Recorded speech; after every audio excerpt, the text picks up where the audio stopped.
أهلا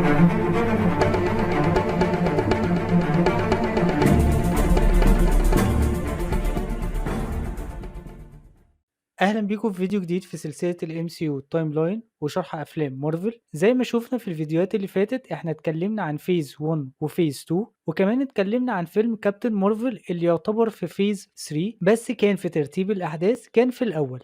أنا عارف إنها متاهة شوية بس عشان نشرح باختصار احنا بنحكي أحداث عالم مارفل السينمائي أو ال MCU بالترتيب الزمني للأحداث، واللي مش فاهم ايه هي الفيسز بتاعت مارفل اشترك في القناة ودوس على الفيديو اللي هيظهر فوق على اليمين. النهارده هنبدأ نتكلم عن فيز 3. أول فيلم في الفيز دي هو فيلم كابتن أمريكا سيفل وور، وهو من رأيي أحسن فيلم لكابتن أمريكا. حابب بس أقول حاجة إن سيفل وور كمان في الكوميكس هي من أفضل الأركس أو القصص اللي موجودة، واللي عايز يقرا ممكن يقرا سيفل وور 2 بدون حرق للأحداث. يلا بينا نبدأ بالفيلم اللي هنتكلم عنه النهارده، وخلوني أقول لكم على سيفل وور 2 في آخر الفيديو. وزي ما قلنا قبل كده كذا مرة احنا بس هنتكلم عن أحداث الأفلام. في سنة 1991 ناس من هايدرا بيسافروا لروسيا وبيصحوا ذا وينتر سولجر من الكرايوجينيك ستيت أو الحالة اللي كانوا بيدخلوه فيها في التلج. بعد لما بيفضلوا يقولوا كلمات علشان يبدأ إنه يبقى مطيع لأوامرهم، واحد اسمه فاسيلي كاربوف بيأمره إنه يدمر عربية ويسرق اللي جواها اللي كان فيها سوبر سولجر سيرم أو مصل الجندي الخارق.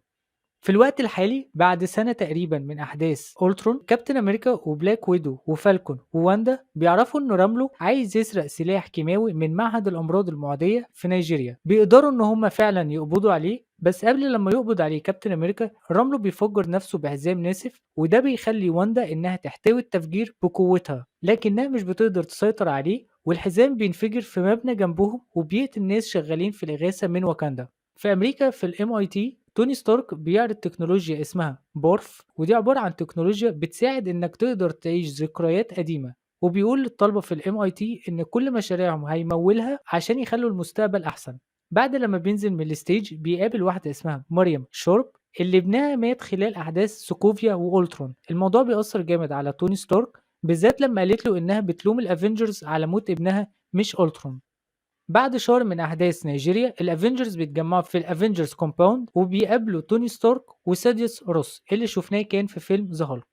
روس بيقول لهم إنه بسبب أحداث نيويورك، واشنطن، سوكوفيا، ونيجيريا، الأمم المتحدة قررت إن الأفينجرز مش هيقدروا إنهم يشتغلوا بشكل خاص أو لوحدهم، وعشان كده اتعملت اتفاقية اسمها سوكوفيا أكوردز واللي اتوافق عليها من 117 دولة، اللي هتعمل لجنة خاصة دولية علشان تراقب تحركات الأفينجرز. ومش بس كده، علشان كمان يراقبوا ويقدروا إنهم يسيطروا على العدد اللي بيزيد من الناس الانهانسد. راس كمان بيقول لهم إن اللي مش هيمضي على الأكوردز دي كأنه بالظبط بيمضي استقالته.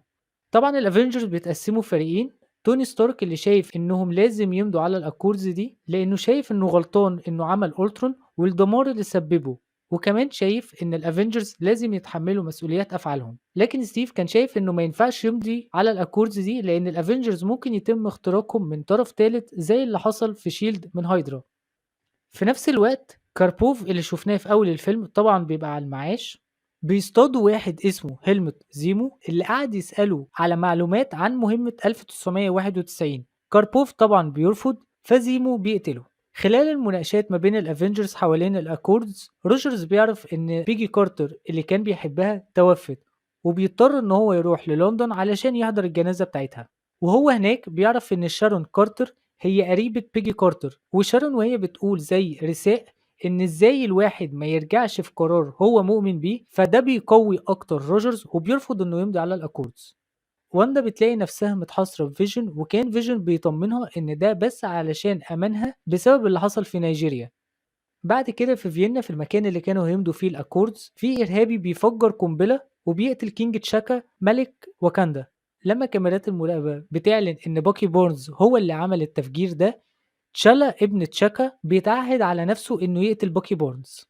رومانوف بتكلم روجرز وبتنصحه إنه يفكس للموضوع وما يتدخلش لأنه هيخلي الموضوع معقد أكتر، يعني ولا ماضي على الأكوردز وكمان بيحامل صاحبه. فروجرز بيفكس لها وبيروح هو وويلسون علشان يجيبوا بورنز بنفسهم. كارتر بتدي روجرز وسام معلومات عن مكان باكي بورنز وعن نية السلطات إنها تقتله، فبيروحوا هناك وبتحصل مناوشات ما بينهم، وبيظهر واحد لابس بدلة اسمها بلاك بانثر اللي هو اتشلى علشان كان عايز يموت بورنز. بعد المطاردة في الشوارع بيتقبض على بورنز وروجرز وويلسون واتشلى بتهمة إعاقة العدالة. لما بيحبسوا بورنز في برلين، ستارك بيقنع روجرز إنه لازم يمضي، وبدأ إنه يفهمه أكتر عن الاتفاقية دي. وكان روجرز خلاص هيقتنع، بس لما عرف إن واندا محبوسة في البيت رجع في كلامه.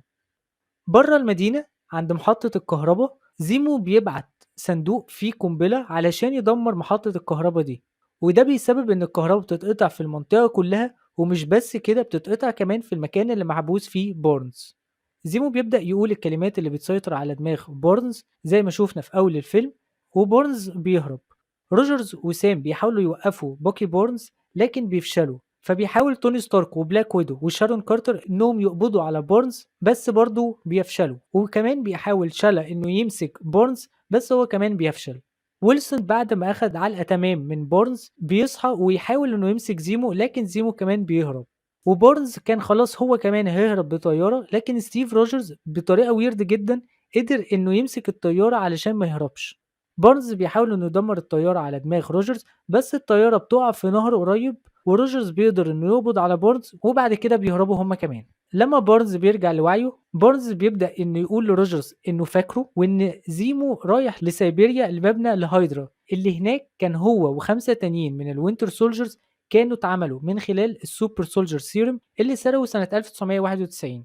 روجرز بيقول إن زيمو رايح سيبيريا علشان يحرر الوينتر سولجرز التانيين، وبيتكلم مع سام وبيقول له إننا لوحدنا، بس سام بيقول له ما تقلقش. فروجرز بيبدأ إنه يكلم هوكاي علشان يساعده إنه يهرب واندا من الافنجرز كومباوند. هوكاي طبعا بيوافق لأنه شايف إنه لازم يفدي واندا بحياته بسبب تضحية أخوها ليه في أحداث فيلم ايدج اوف اولترون، وفعلا بيقدر إنه ينجح ويتسلل جوه الافنجرز كومباوند وبيقنع واندا إنها تيجي معاه. لكن فيجن بيواجه هوكاي عشان ما ياخدش معاه واندا، لكن واندا بتستخدم قوتها إنها تجبر فيجن إنها تسيبه. وسام ويلسون كمان بيبدأ إنه يجيب سكوت لانج علشان ينضم لهم، لأنه كان معجب جدا بقدراته في الفايت اللي حصلت ما بينهم في فيلم أنت مان. ولانج طبعا ما بيصدق إنه يوافق لأنه هيقابل كابتن أمريكا يعني.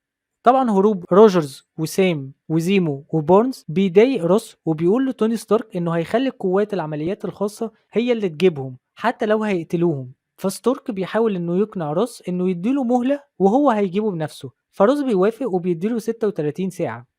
بلاك ويدو بتقول لستارك انهم قليلين، فستارك بيروح لكوينز ويروح يقابل شخص اسمه بيتر باركر السبايدر مان، وبيحاول ستارك انه يفهم من بيتر هو ليه بيعمل كده او ليه هو بيحارب الجريمة وهو اصلا لسه طالب في المدرسة. فبيتر بيقول له انه عارف اهمية اللي بيعمله وانه لو ما عملش كده هيأثر عليه. فكده احنا عندنا في السايد بتاع كابتن امريكا ستيف روجرز، سام ويلسون، واندا، هوكاي، انت مان، والسايد بتاع ايرون مان توني ستارك وبلاك ويدو وور ماشين، سبايدر مان وبلاك بانثر وفيجن.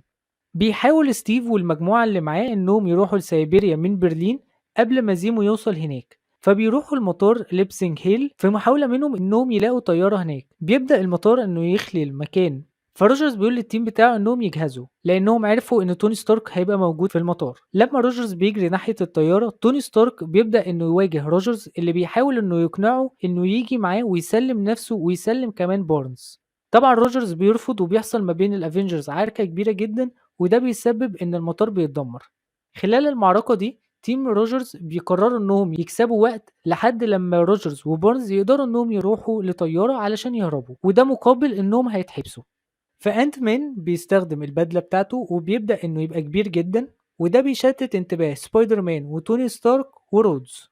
فعلا روجرز وبورنز بيقدروا إنهم يوصلوا للجراج اللي فيه الطيارة، بس بيلاقوا قدامهم بلاك ويدو. وفي نفس الوقت بلاك ويدو ما كانتش مقتنعة إنها تقبض على كابتن أمريكا، فبتسيبهم يهربوا. لما ستارك ورودز بيعرفوا إن روجرز وبورنز هربوا، بيجروا ورا الطيارة، وكمان فالكون بيجري ورا توني ستارك ورودز علشان يلهيهم عن روجرز. ففيجن بيقرر انه يضرب زي ليزر من الجيم اللي في الستون اللي موجودة على راسه ناحية فالكون علشان يوقفه، لكن فالكون بيقدر انه يتفاداها وللأسف بتتضرب في بدلة رودز. طبعا رودز البدلة بتاعته بتتدمر وبيقع من الارتفاع ده كله على الأرض. بيقدر انه يعيش لكن بيتشل. رومانوف بتعرف انها بالخيانة اللي عملتها دي انهم هيقبضوا عليها لان ده كان ضد الاكوردز، فبتحاول انها تحذر توني ستارك وبتضطر انها تستخبى. ستارك بعد لما بيسمع كلام رومانوف بيبدأ انه يلاقي دليل ان زيمو هو اللي لبس بارنز في الموضوع وان فعلا في حاجة مش صح، وبيعرف كمان ان التيم بتاع كابتن امريكا مسجون في سجن سري اسمه رافت. وبيبدأ انه يتكلم مع ويلسون اللي كان عارف ان ويلسون قريب من روجرز، وبيقول له ما تقلقش انا وقفت التصنت اللي موجود، قول لي ايه هي القصة كلها. وبيعرف من ويلسون انهم هيروحوا لسيبيريا وبيحكي له القصة كلها. فبيقرر توني ستارك انه يروح لهم سيبيريا من غير ما يقول للروس، وكمان كان وراه بلاك بانثر.